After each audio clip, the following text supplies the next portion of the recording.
Greetings, everybody who may be watching me. This is Pastor Melody, and I would just like to start off by saying it's such an honor and it's such a privilege to be given this opportunity to speak to the world at large, especially to women all over the globe.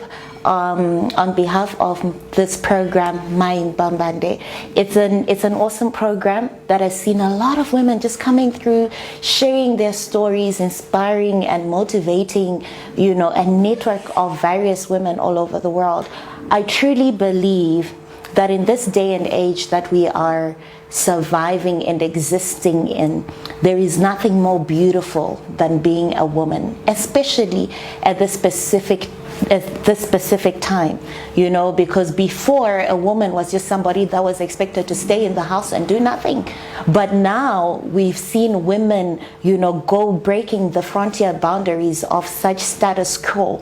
You find women are becoming presidents, CEOs, lawyers. You find women are standing up on pulpits, preaching the word of God. You've got women that are excelling, academically, even, in every sphere of life. So it's a really fulfilling moment because we've finally been given an opportunity to be a woman, and not only just a woman, but a woman that can actually make a lasting change and impact in society. So I just hope that my story will inspire somebody, motivate somebody. I'm 26, turning 27 very soon, but in that amount of time, I've managed to have what I call grown-up experiences. Sometimes when you grow up in an atmosphere that requires so much of you, you end up experiencing things that you wouldn't normally experience at that present time. So I grew up in Zimbabwe. My parents are Zimbabweans. Well, my dad is Zimbabwean, my mom is Malawian. And after school, I had a dream and a vision. I wanted to study medicine. But we had what we called the SADC law at that time, which did not allow female students to do medical studies beyond their country of citizenship. So that's what led me here to Malawi. And when I got here, when we applied using what they call in Malawi entrance exams, I didn't qualify to go to the College of Medicine at first. So I went to the Polytechnic. And for me, that was a big blow because you want to do medicine, but then now you're being told to go to another college where you're going to study a totally different degree altogether. I had to do environmental health science. I want to stop there and just talk to some people out there who say, I had this whole plan in my head that I wanted to do this, but then it didn't end up, working out that way. It happens. That is part of life. But then what defines you is never the failure. It's what you do with what life throws at you. So a lot of women, you find that the moment that they face a blow, they give up. They don't want to do it anymore. You start feeling sorry for yourself. Self-esteem goes low. I don't qualify, I'm undervalued. No, whenever life throws you lemons, make lemon juice. Do the best you can with whatever situation you're given. So I took on that, program headstrong. I took it up, I did it, and I finished. And, without wasting much time, fast forward, today I'm actually a qualified medical doctor. And it's been a journey of having to put in a lot of work, having to put on a lot of dedication, having to put off all the naysayers that come with life, having to, sacrifice time, sacrifice relationships, and having to sacrifice quite a lot of things that I would have loved to do. If you are a woman, this is a realistic truth. You will always be required to do more than what the average person does because you've got more to prove to the world. If you move around, you hear people saying, she's a woman, what can she do? She's just a girl. This thing is not for girls. We've got a lot to prove to the world. But I stand as a testimony that it is possible. It is possible. You can do it. If you put your mind to it, the sky is the limit. And listen, I'm a young girl. I did my education in Malawi, but then I have traveled all over the world. I've met so many people. So it's not even about you being in Malawi, because a lot of people be like, oh, I'm from Malawi, what can we do? No, you can do so much. It's not about where you come from. Like I said, it's what you do with what life has handed you. So whether you're from Malawi, you're from Zimbabwe, you're from South Sudan, the sky is the limit. And besides me being a career woman, I'm also a pastor. So I've seen that with prayer and with the involvement of the hand of God, God can truly take you to heights that you've never ever imagined. Believe you me. I was talking to one of my friends the other time, and they're like, you know what the problem is with Africans? Africans are over religious. And I laughed and I said, there is absolutely nothing like someone being over religious.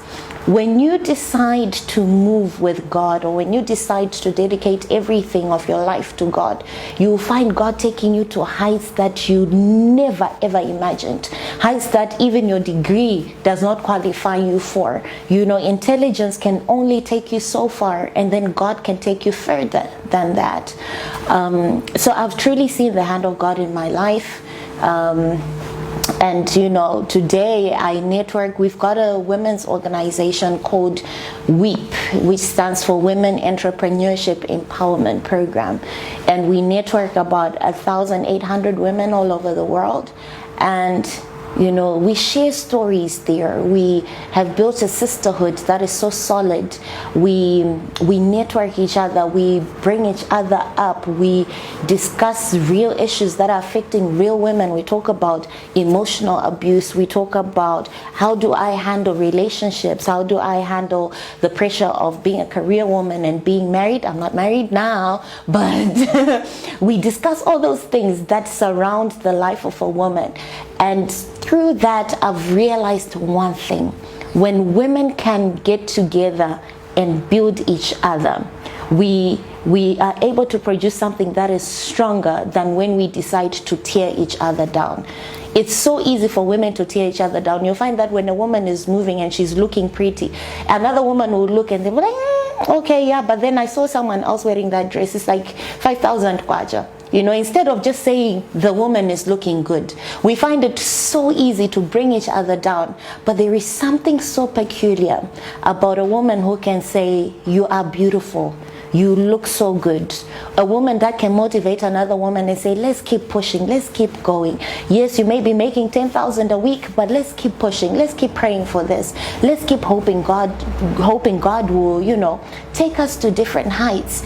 The moment that we get together as women and decide to motivate each other, inspire each other, like on this program, believe you me, you will see a huge change in your lives. Let me finish off by saying, I was told to, you know, to give a lasting word to those that will be watching.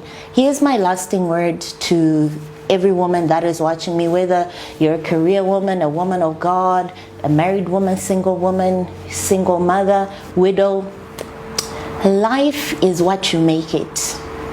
Life is really what you make it. If you're gonna sit down and feel sorry for yourself, don't expect to have greatness knocking at your door. If you're gonna sit down and be lazy, don't expect greatness to be knocking at your door. You need to be the kind of woman that wakes up every day with the zeal and the tenacity to fight on.